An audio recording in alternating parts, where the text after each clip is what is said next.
नबी की आमद से पहले जब किसी का शौहर फौत हो जाता तो बेवा दोबारा शादी नहीं कर सकती। उसका बर्तन अलग, उसके कपड़े अलग, उसका कमरा अलग, उसकी चारपाई अलग और हर चीज को अलग कर दिया जाता। क्यों? ये बेवा हो चुकी है। हत्ता के बाद मज़ाहिर उसके खामद को आग में जलाकर बीवी को ऊपर आग लगा देते। मेरे पैगंबर ने फरमाया नहीं, ये मारने के काबिल नहीं। पहले आकर बेवा से औरत को शादी करके दिखाया कि ये कत्ल करने के काबिल नहीं तो बराबर करने के काबिल है। बच्चों को जिंदा बचाना का सबब इशारा टाइम खत्म हो गया।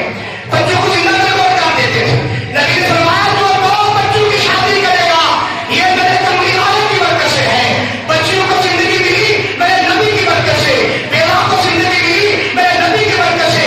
जानवर शिकायत करते थे, जानवर शिकायत करते थे, या रसूल अल्लाह ये चारा कम लाता है, काम ज्यादा लेता है। मेरे पैगंबर ने मना किया, जानवर को जिंदगी मिली मेरे नबी की बरकत से। काबे का लोग नंगे तवाफ करते थे। मेरे पैगंबर ने फरमाया ये हराम है, कपड़ा पहन के तवाफ करो, लिबास पहन के तवाफ करो। शर्म और हया मिली मेरे मोहम्मद की बरकत से, और यतीमों को घर मिला नबी की बरकत से, बेवाओं को सहारा मिला नबी की बरकत से, बच्चों को जिंदगी मिली नबी की बरकत से, जानवरों को जिंदगी मिली मेरे मोहम्मद की बरकत से।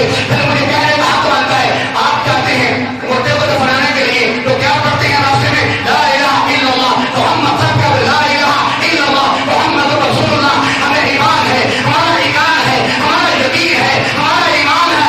इंशाअल्लाह अल्लाह के फजल से, अल्लाह के फजल से, इन बुजुर्गों की दुआओं से, इन गुरुओं की दुआओं से, इन बच्चों की दुआओं से, इस मस्जिद की बरकत से, कुरान की बरकत से, मोहम्मद के फरमान की बरकत से, तमाम बरकत की बरकत से या अल्लाह इंशाअल्लाह उम्मीद करते हैं आप हुजूर साहब की अम्मी के सारे गुनाहों को माफ कर देंगे।